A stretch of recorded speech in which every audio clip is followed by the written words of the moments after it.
식사 맛있게 하셨습니까? 그 오후에 그 설교 준비하는데 또 계속 방 안에 앉아 있으면 또 안 돼서 이렇게 문을 이제 환기를 한 번씩 하잖아요, 그죠? 계속 저기 앉아 있으면 제가 내뿜는 이산화탄소에 제가 기절할 수도 있어서 이렇게 창문을 이제 가끔 열거든요. 근데 이렇게 창문을 열었는데 여러분 요즘에 그 유행인 거 아시죠? 요즘에 파리가 제철입니다. 그래서 그 파리 중에 아주 힘 있는 파리가 한 마리 들어와서 이렇게 성경을 이렇게 보고 있으면 이렇게 쿵쿵쿵 소리가 나요. 이렇게 보니까 시계에 파리가 머리를 힘있게 에밀레 종 치는 것처럼 이렇게 쾅쾅쾅 치고 있었거든요. 근데 제가 그걸 파리를 잠깐 이렇게 보고 있었습니다. 여러분 수요일 저녁 시간 많이 피곤하지 않으세요? 아유 이게 네. 좀 전에 말씀드렸던 것처럼 힘 있는 파리처럼 이상하네요 말이. 힘 있는 파리보다 더 기쁨으로 우리 함께 말씀을 대했으면 좋겠습니다. 여러분 그 앞에 번에 그리고 로마서 8장 마지막 부분과 저희가 9장 앞부분 우리 2주 걸쳐서 이렇게 살펴봤었어요. 근데 아마 기억하실 겁니다. 사도 바울이 정말 중요한 질문을 하죠. 예수 그리스도 안에 있는 우리들을 하나님의 사랑에서 누가 끊을 수 있으랴? 그리고 대답은 뭐죠? 아무도 그렇게 할 수 없다. 여러분 이게 로마서 말씀의 절정이라고 말씀을 드렸어요. 근데 이 말씀을 하고 나서 저희가 바로 앞에 살펴볼 때 사도 바울의 마음에 걸리는 게 하나 있습니다. 예수 그리스도 안에 있는 우리를 하나님의 사랑에서 끊을 수 있는 게 아무것도 누구도 그럴 수 없다 말씀을 하는데 사도 바울의 마음에 걸리는 사람들이 있어요. 그게 누구였냐면 바로 사도 바울의 동족인 유대인들입니다. 우리 알고 있잖아요. 하나님의 백성 하면 가장 먼저 누가 딱 떠오르세요? 유대인들. 근데 그 유대인들이 예수님을 십자가에 못 박고 예수님으로부터 떨어져 나왔거든요. 여러분 그러니까 좀 전에 말씀드렸던 것처럼 예수 그리스도 안에 있는 그 하나님의 사랑에서 우리를 누구도 끊을 수 없다. 근데 문제는 하나님의 백성인 유대인들이 하나님의 사랑에서 끊어진 것처럼 보이거든요. 이게 사도 바울의 마음에 큰 부담이고 짐이었습니다. 그러니까 말씀드렸던 것처럼 하나님의 백성인 유대인들이 하나님의 사랑에서 끊어진 것 같은데 사도 바울이 그렇게 귀한 은혜의 말씀을 로마서의 절정의 말씀을 힘있게 외쳤는데 그게 아닌 것 아닙니까? 그게 아니지 않나요? 라는 말을 누군가도 할 것이고 가장 먼저 누가 할까요? 사도 바울이에요. 여러분 이게 사도 바울의 마음에 큰 짐이 됐던 거죠. 근데 이 질문에 대해서 사도 바울이 대답을 해요. 저희가 지난번에 살펴보았던 본문이긴 한데 로마서 9장 6절 전반부 말씀을 보면 우리 노란색 부분 같이 읽어보겠습니다. 그러나 하나님의 말씀이 패하여진 것 같지 않도다. 아멘. 하나님의 말씀이 뭐냐 하면 예수 그리스도 안에 있는 하나님의 사랑에서 우리를 끊을 자가 아무도 없다라는 이 하나님의 말씀이 패하여진 것 같지 않다라고 말씀을 해요. 근데 여러분 여기 뉘앙스가 혹시 느껴지세요? 사도 바울이 이 말씀할 때 어떤 느낌인 것 같으세요?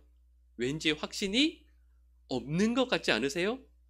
사도 바울이 이렇게 쓰면서 내가 이렇게 말씀을 힘있게 했지만 이 말씀이 아닌 것 아닌가라고 우리가 생각할 수도 있습니다. 여러분 실은 이 말씀은 번역을 이렇게 한 거예요. 이 말씀의 헬라어 원문을 보면 절대 아니다라는 단어가 들어가 있습니다. 그러니까 원래 이 말씀을 그대로 번역을 하면 매우 강한 부정이죠. 이렇게 말씀드릴 수 있습니다. 절대 하나님의 약속, 하나님의 말씀이 패하여질 수 없다. 사도 바울은 이렇게 힘있게 말씀해요. 근데 여러분 좀 전에 말씀드렸던 것처럼 그런데 하나님의 백성이라고 하는 유대인들이 하나님의 사랑에서 끊어진 것 같은데요? 이 내용을 사도 바울이 고민하고 있거든요.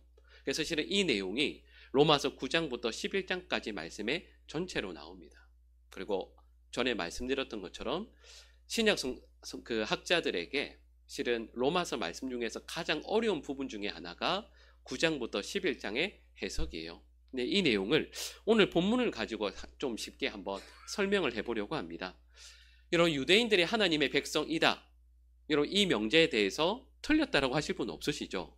그죠? 유대인은 하나님의 백성이다라고 우리 배웠고 또 성경에서도 그렇게 말합니다.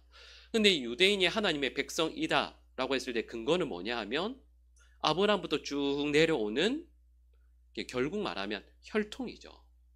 아브라함을 조상으로 해서 대를 이어서 쭉 내려온 그 후손들, 그러니까 혈통이라는 거죠.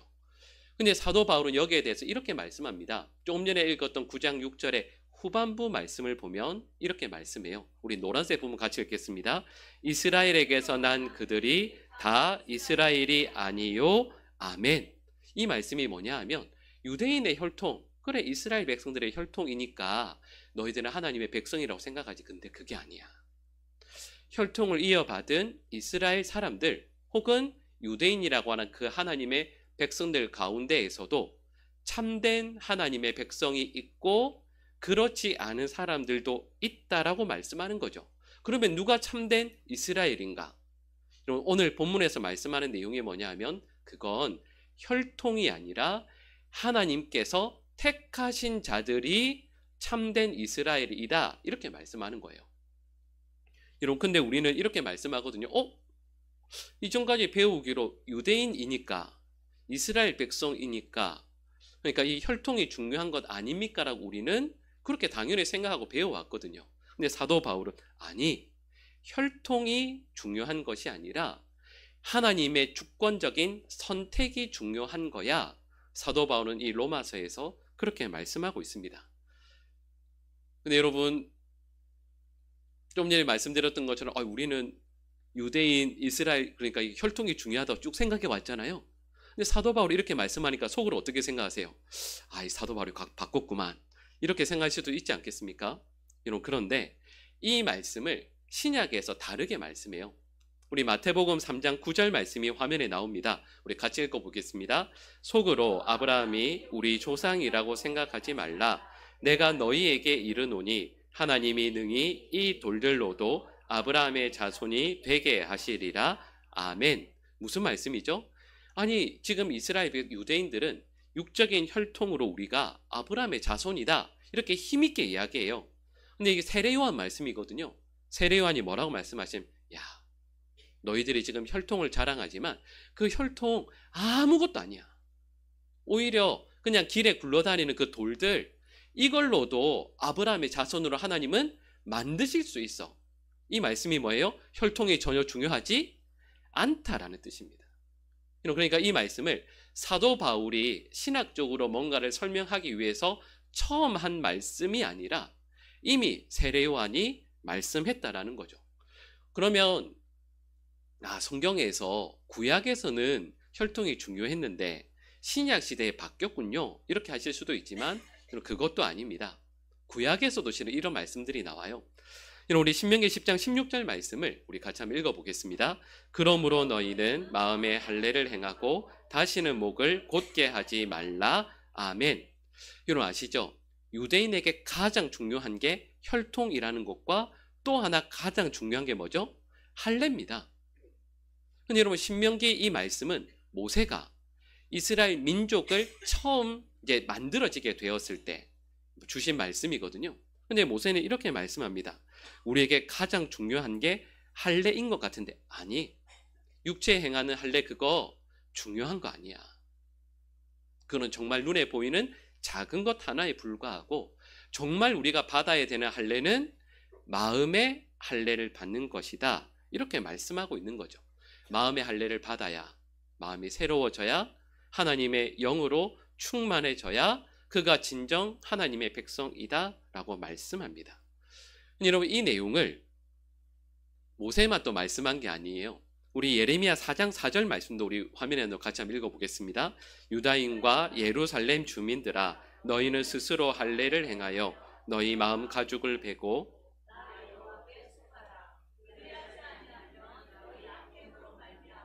나의 분노가 불같이 일어나 사르리니 그것을 끌 자가 없으리라. 아멘. 이렇게 말씀해요. 누가 하나님의 백성인가? 마음에 할례를 받은 사람이다. 육체의 할례를 받고 혈통이 유대인이라는 것을 자랑하는 사람이 아니라 마음의 할례를 받은 그 사람만이 하나님의 백성이다 라고 말씀하는 거죠. 그럼 이게 구약부터 신약까지 성경에 나오는 공통적인 내용입니다. 혈통이 유대인이어야 하나님의 백성이 되는 것이 아니라 그건 작은 표에 불과하고 진정한 하나님의 백성이 된다라는 건 처음부터 말씀드렸던 것처럼 하나님께서 택하신 하나님의 주권으로 그를 택하시고 그 앞으로 부르신 그가 하나님의 자녀이다 말씀하는 거죠. 그래서 실은 오늘 본문에서 로마서 전체에서 말씀하는 게 이거예요. 육적인 혈통 아니면 할례에 의해서가 아니라 하나님께서 세상에 있는 많은 이들 가운데에서 하나님의 주권으로 누군가를 택하시고 그를 하나님 앞으로 부르실 때 그가 하나님의 백성이 된다. 하나님의 주권으로 택하시는 것이 하나님의 백성이다. 이 말씀을 하시면서 오늘 본문에서는 두 가지 대조되는 예를 말씀하고 있습니다. 그 첫 번째 예가 사람으로 이야기하시는 건데요. 이스마엘과 이삭입니다. 이스마엘과 이삭 하면 공통점이 있죠. 아버지가 아브라함이죠. 그러니까 여러분 이 말씀은 뭘까요? 아브라함의 두 아들들입니다. 근데 이렇게 오늘 본문은 말씀하는 거죠. 한 사람은 하나님께서 택하셨고 한 사람은 택하지 않으셨다. 그래서 이스마엘은 하나님의 백성이 아니고 이삭은 하나님의 백성이다. 이렇게 말씀하는 거죠. 여러분 이렇게 이야기했을 때 우리는 조건을 찾을 수 있어요. 하나님께서 왜 이스마엘을 택하지 않으시고 이삭은 택하셨을까요? 몇 가지 우리는 이렇게 추측할 수 있죠. 그 첫 번째가 뭐냐 하면 이스마엘과 이삭은 차이점이 있습니다. 뭐가 다르죠? 엄마가 다르죠. 이스마엘의 어머니는 누굽니까? 하갈입니다. 그리고 이삭의 어머니는 사라죠. 근데 차이가 있어요. 그게 뭐냐 하면 이 어머니에게 나타나는 차이가 두 가지 정도가 있는데 첫 번째로는 신분이 다릅니다. 이스마엘의 어머니 하갈은 신분이 뭐였냐면 사라의 여종이죠. 몸종이었습니다. 그러니까 노예라고 할 수 있죠. 근데 반대로 사라는 아브라함의 정부인. 그러니까 이 차이가 나죠. 두 번째 차이가 있습니다. 이런 인종이 차이 나죠. 물론 이때에는 유대인이라는 말 자체가 없었지만 따지고 올라가면 이런 아브라함 그리고 특별히 그 첫 번째 되는 그 사라는 종족을 뭐라고 할 수 있을까요? 그러니까 그때는 이런 말이 없지만 그 당시로는 유대인이라 할 수 있겠죠. 이스라엘 사람이라 할 수 있습니다. 근데 하갈은 애굽 사람이거든요. 여러분 이거 딱 하니까 뭔지 아시겠죠? 한 사람은 정통 유대인, 한 사람은 이방인. 여러분 그리고 또 하나가 있습니다. 그 창세기 21장 말씀을 보면 이스마엘이 이제 크고 이제 이삭이 젖될 때쯤 되었을 때 이제 이 이스마엘이 동생 이삭을 희롱하는 장면이 창세기 21장에 나옵니다. 근데 여러분 그 희롱했다 혹은 이 내용을 실은 이 히브리어 단어가 이제 자주 나오는 단어가 아니기 때문에 학자들 간에 이제 이걸 어떻게 해석할지가 좀 나뉘어지긴 해요. 근데 제가 기억하기로는 한 유명한 성서학자는 그 내용을 그냥 희롱했다라는 이 말을 성적으로 이렇게 안 좋게 이렇게 희롱했다 이렇게 해석한 학자도 있습니다. 그걸 보고 사라가 이 집이 도저히 이 모자가 우리 집에 도저히 있을 수 없다라고 해서 결국 쫓아내죠. 근데 어찌됐든 이 내용의 핵심이 뭐냐 하면 이스마엘은 인격적으로 문제가 있다라고 해석할 수 있습니다. 이삭은 온유한데 이삭은 참 사람이 좋은데 이스마엘은 인격적으로 문제가 있으니까. 여러분 제가 방금 세 가지 말씀드렸잖아요. 첫 번째는 뭐였죠? 신분. 두 번째는 혈통, 인종. 그리고 세 번째는 인격. 이런 이유 때문에 하나님께서 이스마엘을 택하지 않으시고 이삭을 택하셨겠다라고 생각할 수 있습니다. 근데 하나님께서 이 첫 번째 예를 드시면서 이런 조건 때문이 아니라고 말씀하시지만 그 내용을 보면서 우리는 추측할 수가 있죠.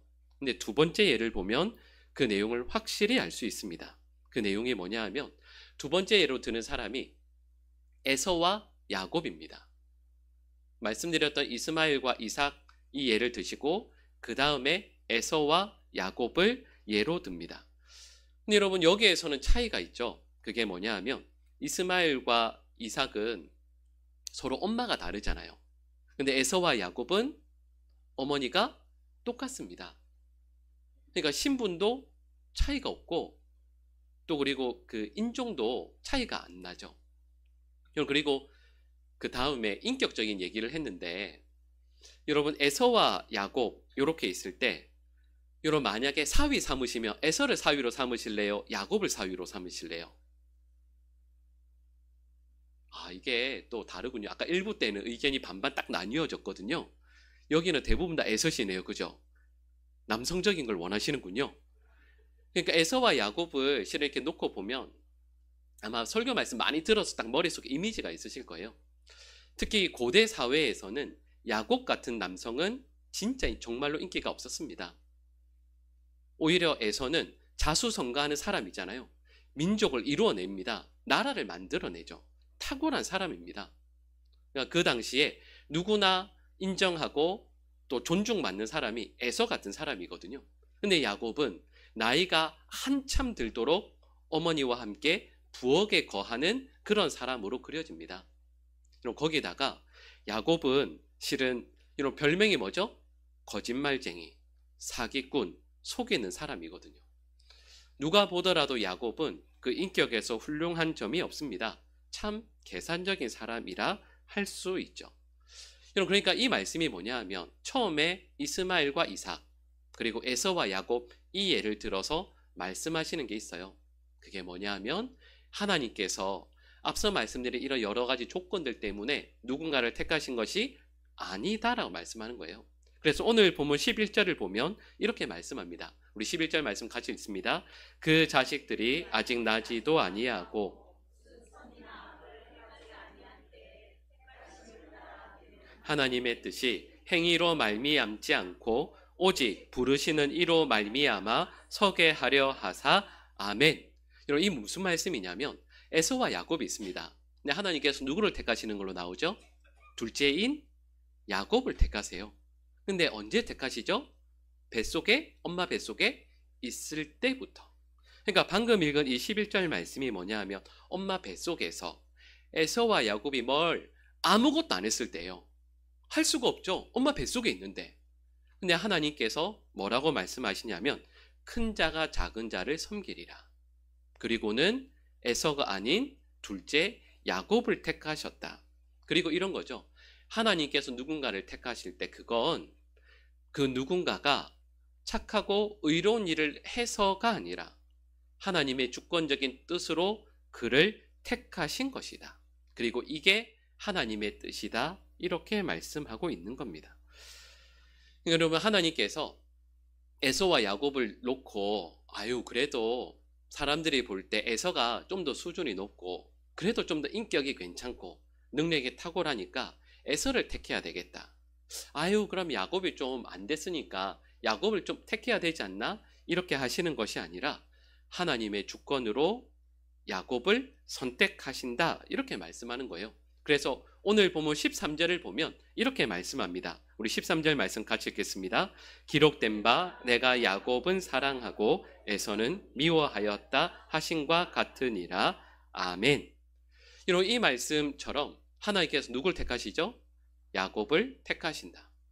근데 여러분 조금 전에 방금 우리 화면에 나온 내용 다시 한번 잘 보시겠어요? 기록된 바 내가 야곱은 사랑하고. 여러분 근데 그 다음 나오는 말씀 마음이 조금 어렵지 않으세요? 조금 불편하지 않으세요? 야곱 사랑하는 거 오케이. 하나님께서 야곱 사랑하실 수 있지. 근데 그 다음에 에서는 어떻게 하셨다고 돼 있죠? 미워하였다라고 돼 있거든요. 여러분 이거 마음 불편하지 않으세요? 아니 하나님께서 누군가를 택하시는 건 좋은데 왜 누구는 미워하시나? 누구는 사랑하시고 누구는 미워하시나? 이럴 수 있습니다. 여러분 이건 하나님의 뜻과 하나님의 주권으로 누군가를 택하셨다라고 했을 때 좀 전에 보신 야곱은 사랑하시고 에서는 미워했다라고 해서 하나님께서 택하지 않으시는 건 그를 미워하시기 때문인가 보다 이렇게 할 수 있지만 실은 그러지 않습니다. 여러분 여기에서 미워하였다라는 이 말을 예수님께서도 쓰셨어요. 혹시 기억나세요? 여러분 누가복음 14장 26절 말씀이 우리 화면에 나오는데 같이 읽어볼까요? 무릇 내게 오는 자가 자기 부모와 처자와 형제와 자매와 더욱이 자기 목숨까지 미워하지 아니하면 능히 내 제자가 되지 못하고 아멘. 자, 여러분 이 말씀에 예수님의 의도가 뭐죠? 예수님께서 부모님을 미워하라는 뜻인가요? 예수님의 제자가 되려면, 예수님의 뒤를 따르려면 부모님과 완전히 등을 돌려야 한다. 너의 처자 이제 완전히 연을 끊고 미워해야 된다. 너의 형제 자매 아예 모르는 사람처럼 아니 관계 다 끊어라. 이런 말씀이겠습니까? 이 말씀 그런 뜻이 아니죠. 여러분 이게 성경 내용을 알면 그게 전혀 아니죠. 하나님께서 우리에게 주신 약속 있는 첫 계명이 뭐죠? 내 부모를 공경하랍니다. 부모님이 혹시 좀 부족한 면이 있을지라도 부모님을 공경하라. 이게 하나님의 가장 중요한 계명의 말씀이거든요. 근데 그렇게 말씀하시면서도 방금 읽은 예수님의 말씀은 왜 이렇게 말씀하실까요? 여러분 여기에서 미워한다는 말씀이 뭔지 아시겠죠? 여러분 이 말씀은 우선순위의 문제입니다. 좀 말씀드렸던 것처럼 부모님을 사랑하고 공경해야 돼요. 우리의 아내, 우리의 배우자, 자녀들 너무 사랑해야죠.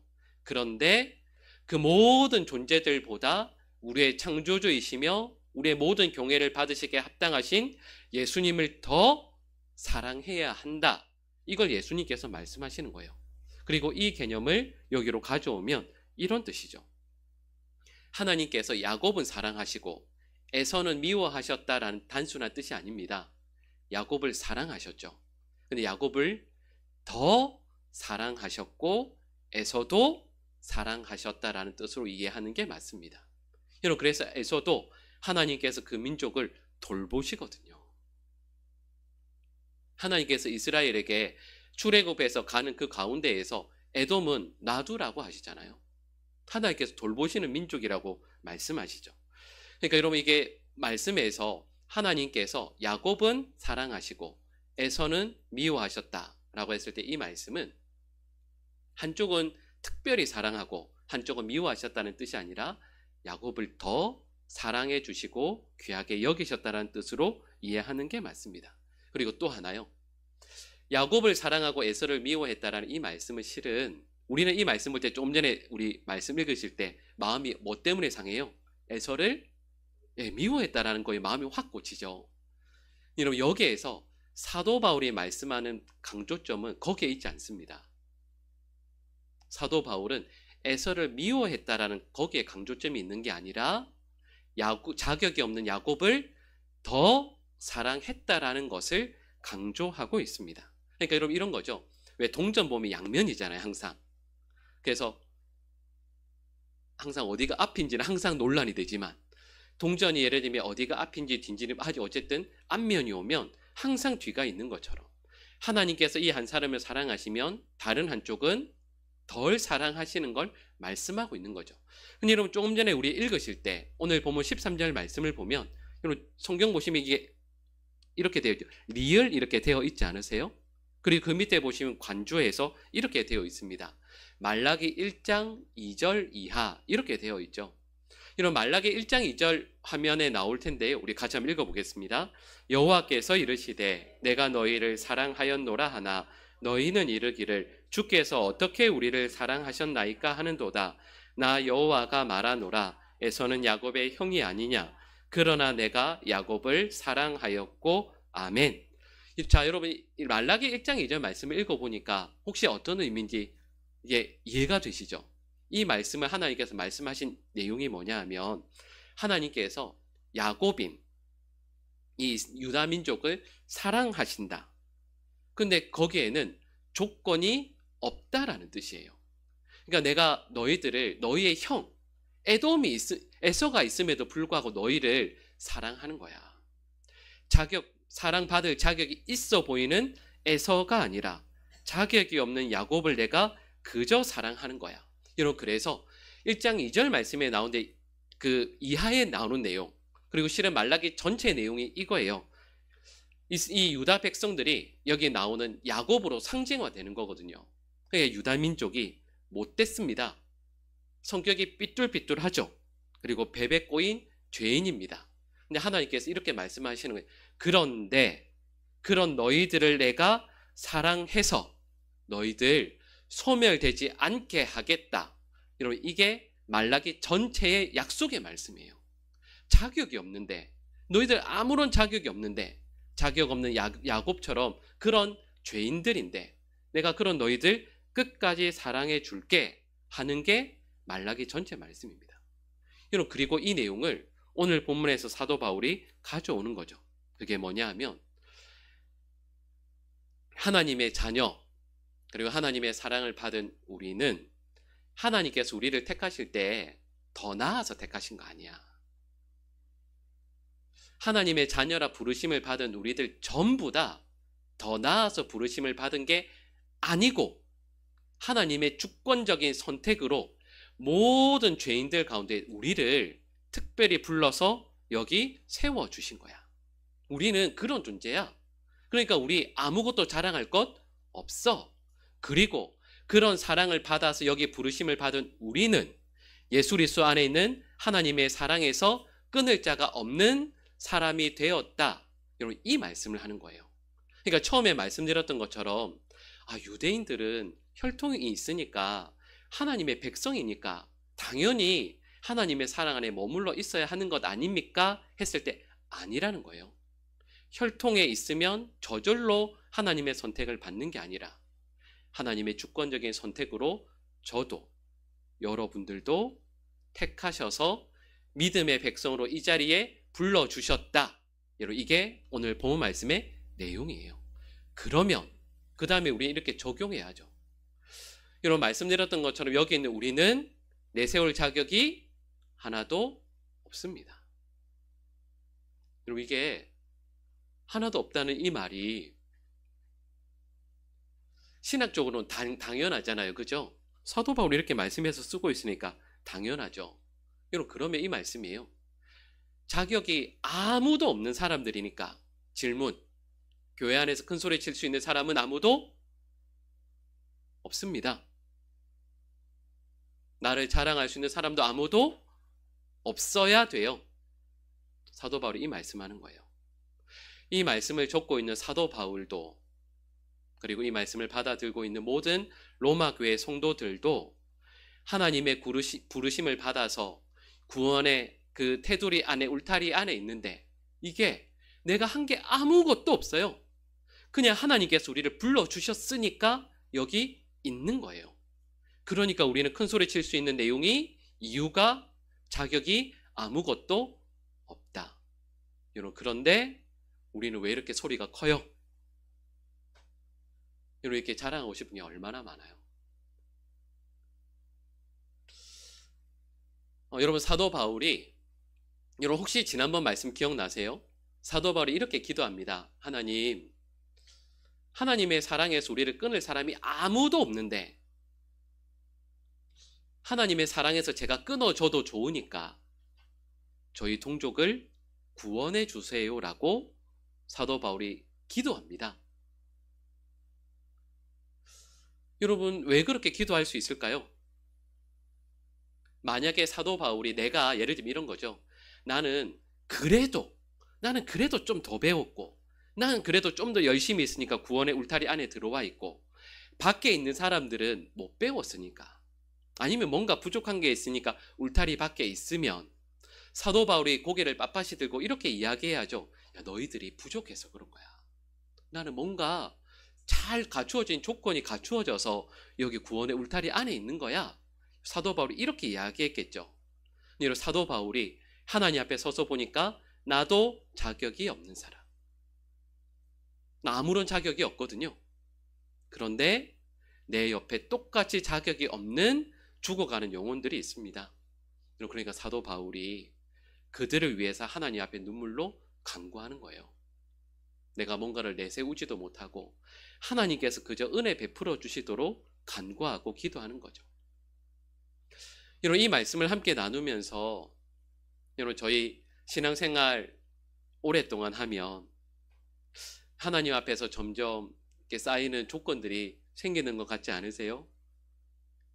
우리는 교회 안에서 그래도 교양인이니까 자랑은 딱 대고 하지 않지만, 아유, 그래도 내가 그래서 이만큼 열심히 있는데, 이만큼 하는데. 근데 여러분, 저희가 꼭 기억해야 될 게 있어요. 저도 그렇고 여러분들도 그렇고 신앙생활 하는 중에 하나님 앞에서도 아무것도 자랑할 것이 없습니다. 정말 그래요. 저는 이제 목회를 하면서 저는 정말 그런 분들을 봬요. 여러분, 저희 교회도 실은 그런 분들이 있죠. 여러분 혹시 우리 교회 그런 분들 계시지 않으세요? 이게 딱 보면 우리 교회 장로님, 집사님, 권사님 중에 저분이 목사하면 너무 좋겠다. 여러분 그런 분 계시지 않으세요? 그죠? 계시죠. 그런 분이 계시면 하시면 너무 좋겠다.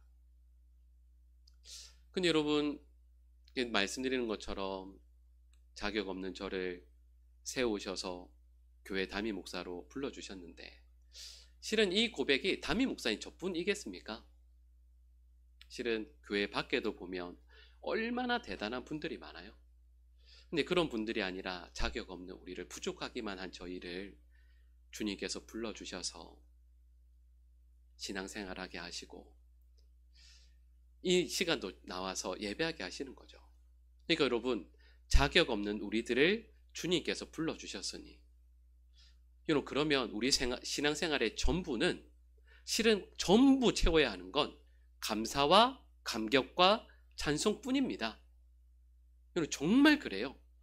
자격 없는 우리를 하나님께서 불러주셔서 옆에 있는 누군가보다 내가 또 뭔가도 아닌데 불러주셔서 영원한 구원을 약속해 주시고 처음에 말씀드렸잖아요.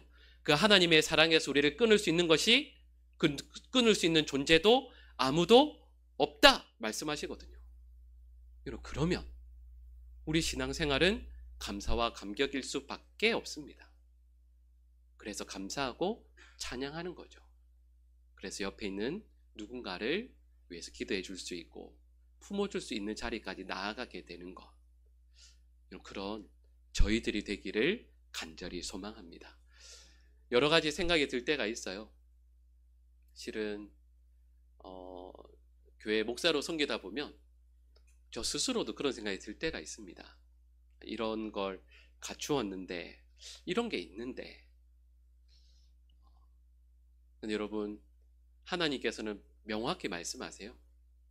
저와 여러분들이 뭔가를 갖추어서 구원받은 것이 아니라 모두가 죄인인데 그 중에 저희를 특별히 부르셔서 택하셔서 불러주셨다 말씀하거든요. 여러분 하나님께서 우리를 자격 없는 저희를 불러주셨음이 감사와 기쁨으로 늘 고백되어지는 저희들 모두 될 수 있기를 간절히 축복합니다.